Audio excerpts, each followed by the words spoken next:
Hi everyone, this is Ranjita. I am pursuing Master of Commerce in GFGCW, Holenasipura, which is under Mysore University.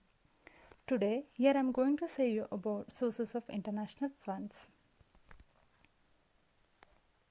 In sources of international funds, we can see international financing.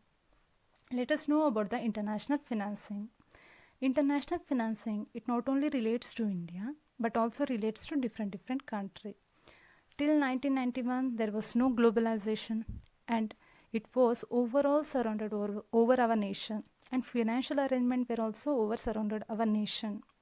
Due to globalization, after 1991 reforms, due to this, the people from different countries, those who all were interested to invest in our country, they were investing, and we too were investing for the purpose of investment purpose.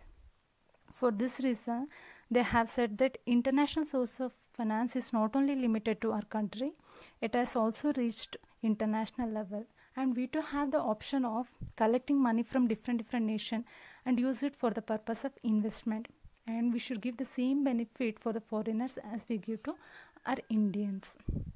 Due to this globalization, India's outside nation also got the permission for investing to our country. Here we gather money not only from our country but also from the different country. Now here we can see the context. With the opening up of an economy and the operation of business organization becoming global, Indian companies have an access to fund in global capital market.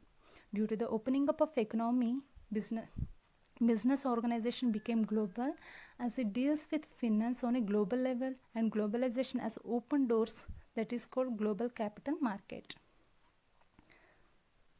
Sources of raising funds in international market. Now here we can see what are all the sources of international market in which we can raise the international market.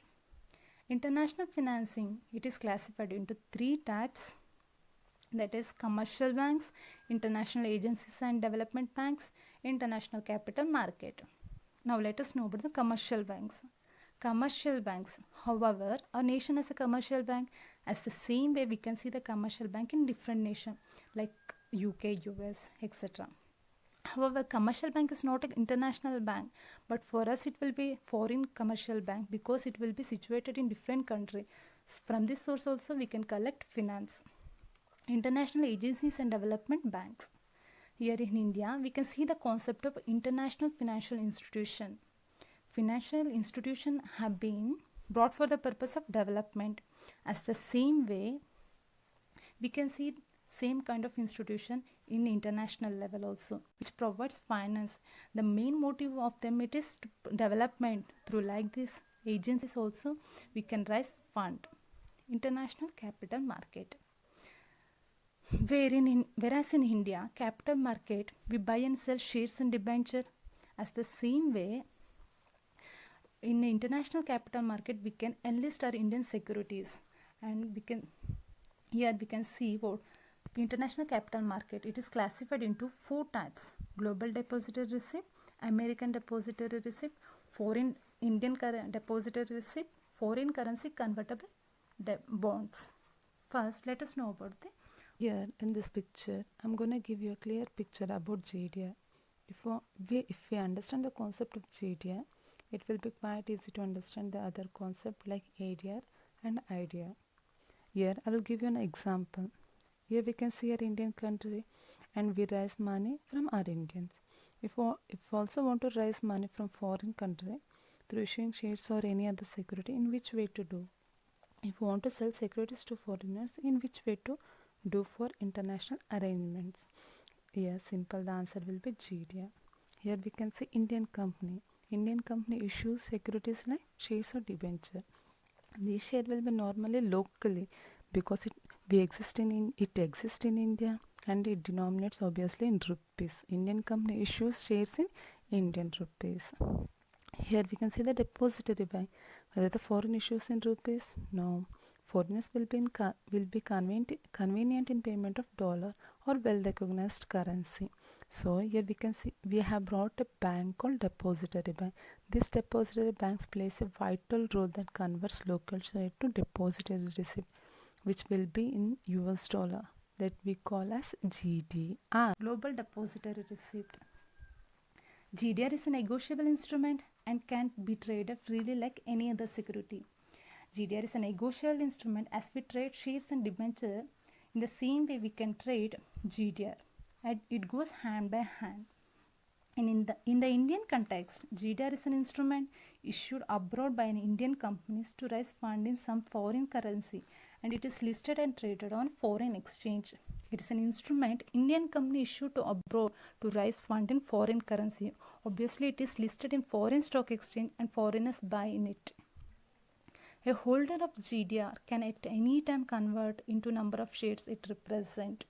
The holder of GDR can convert depository receipt into share at any time. The holder of GDRs do not carry any voting right but only dividend and capital appreciation. The holder of GDRs do not be having the right of voting because they will be the foreigners, they will not knowing our countries what are all happenings, so it is not affordable them for voting. Rather than that, they have right of dividend and capital appreciation. Many Indian companies such as Infosys, Wipro, Reliance and ICICI have raised money through issue of GDR. Through issuing GDRs, Infosys, Reliance, Wipro and ICICI have raised money. GDRs are listed on London Stock Exchange, Luxembourg Stock Exchange and several banks issue GDRs such as JP Morgan Chase, Citigroup Bank and Bank of New York, etc. This is what GDR. Here we can see American Depository Receipt. American Depository Receipt issued by a company in the US are known as American Depository Receipt. Where we issue in US, it is called as American Depository Receipt. ADRs are bought and sold in American markets. ADRs are only bought and sold only in American markets. Whereas in GDR we can see it is sold globally. It will be buy and done in global market, whereas in ADR it is only bought and sold in American markets. It is similar to GDR except that it can be issued only to American citizen and traded on a stock exchange of US. It is traded only on a US stock exchange. That is American Depository Receipt. Here we can see Indian Depository Receipt. An Indian Depository Receipt is a financial instrument denominated in Indian rupees in the form of a depository receipt. An Indian Depository Receipt, it is a financial instrument that is denominated in Indian rupees, is called Indian Depository Receipt. It is created by an Indian depository to enable a foreign company to raise fund from the Indian securities market. Here, foreign company raises the fund from Indian market. It is opposite to GDR. There we see depository receipt. Here it is an Indian depository receipt. According to SEBI guidelines, IDRs are issued to Indian resident in the same way as domestic shares are issued, in which we purchase normal shares in stock exchange market. As the same way, IDRs can also be purchased being in Indian or foreign markets. Standard Chartered PLC was the first company that issued Indian Depository Receipt in Indian security market in June 2010. Standard Chartered PLC was the first company that issued Indian Depository Receipt in India at June 2010. And next we can see foreign currency convertible bonds. Foreign currency convertible bonds are equity linked debt security that are to be converted into equity or deposited receipt after a specific period. Foreign currency, it is a convertible bond. Convertible bond, which means if we convert it from one security to another security, it is called convertible bonds. Equity linked debt means initially it will be debt. Later on it can be converted to equity called equity linked debt, as well as depository receipt at specific period. Thus, a holder of FCCB has the option of either convert them into equity share at predetermined price or exchange rate, or retain the bonds. The holder of FCCB has the option to convert them into shares, convert the bond into shares at predetermined price or exchange rate, or retain the bonds. The FCCB are issued in foreign currency and carry a fixed interest rate which is lower than the rate of any other similar non-convertible debt instrument. FCCB are issued in a foreign currency at a fixed rate only. FCCB are listed and traded listed and traded in a foreign stock exchange, FCCB are very similar to the convertible debentures issued in India. FCCB are listed and traded in foreign stock exchange, and it is very similar to converted debentures in India. And this was the last source of finance, and here I have completed. Thank you.